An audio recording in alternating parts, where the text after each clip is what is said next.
नमस्कार दोस्तों, स्वागत है आपका आपके अपने चैनल ग्रो विथ मी पर, जहां हम हर दिन लाते हैं सटीक मार्केट एनालिसिस और स्मार्ट इन्वेस्टिंग गाइड्स।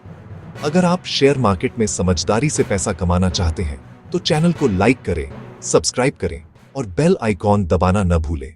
दोस्तों, पिछले हफ्ते मार्केट ने शानदार शुरुआत की थी, लेकिन हफ्ते के आखिर में थोड़ी प्रॉफिट बुकिंग देखने को मिली।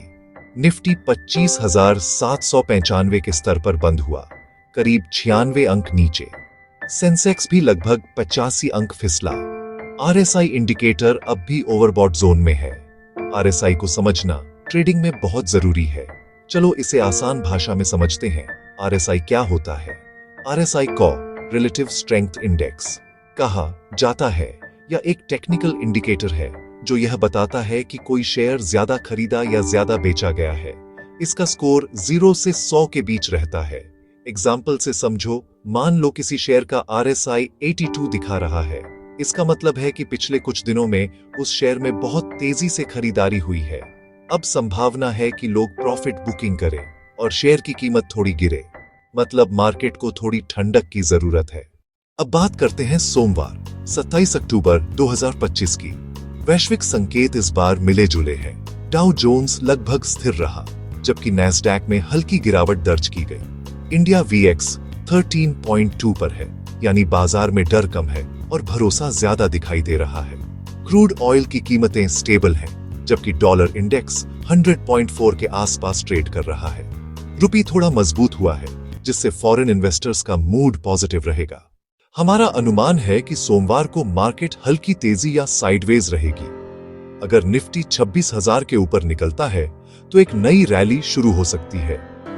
अगर यह 25,700 के नीचे फिसले तो शॉर्ट टर्म प्रेशर बढ़ सकता है।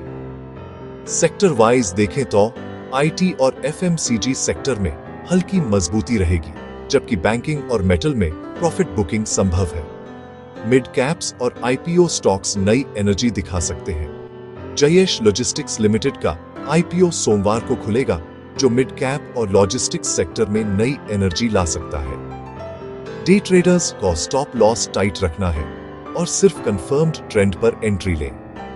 लॉन्ग टर्म इन्वेस्टर्स को गिरावट में क्वालिटी स्टॉक्स एक्यूमुलेट करने का मौका मिल सकता है। अब बात करते हैं कुछ प्रमुख स्टॉक्स की। एचडीएफसी बैंक की शेयर कीमत शुक्रवार को 994 रुपये 70 पैसे पर बंद हुई, जो कि उसके 52 सप्ताह के उच्चतम स्तर से लगभग 2.5% नीचे है। हिंदुस्तान यूनिलीवर और कोलगेट पाल्मोलिव इंडिया के शेयरों में गिरावट आई है, जबकि फेडरल बैंक ने 1.5% की बढ़त दर्ज की और भारत डायनामिक्स ने 2.5% की बढ़त पाई, जो कि डिफेंस सेक्टर में सकारात्मक संकेत देता है। इंडिया विक्स शुक्रवार को 11.60 पर बंद हुआ, जो कि पिछले दिन से 1.11% की गिरावट दर्शाता है।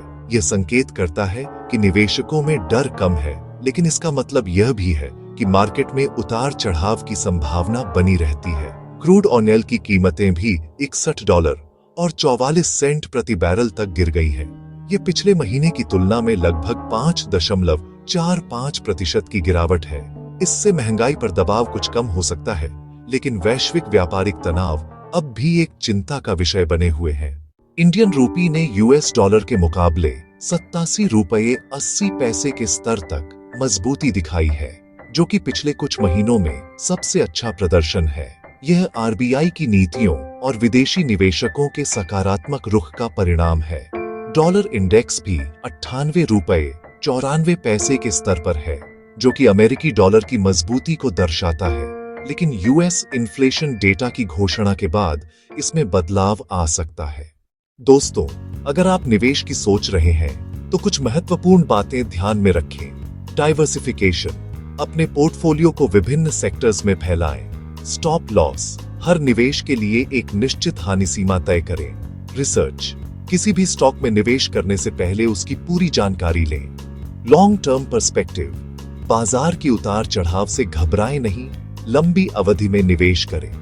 रेगुलर मॉनिटरिंग, अपने निवेश की नियमित निगरानी करें और आवश्यकतानुसार बदलाव करें।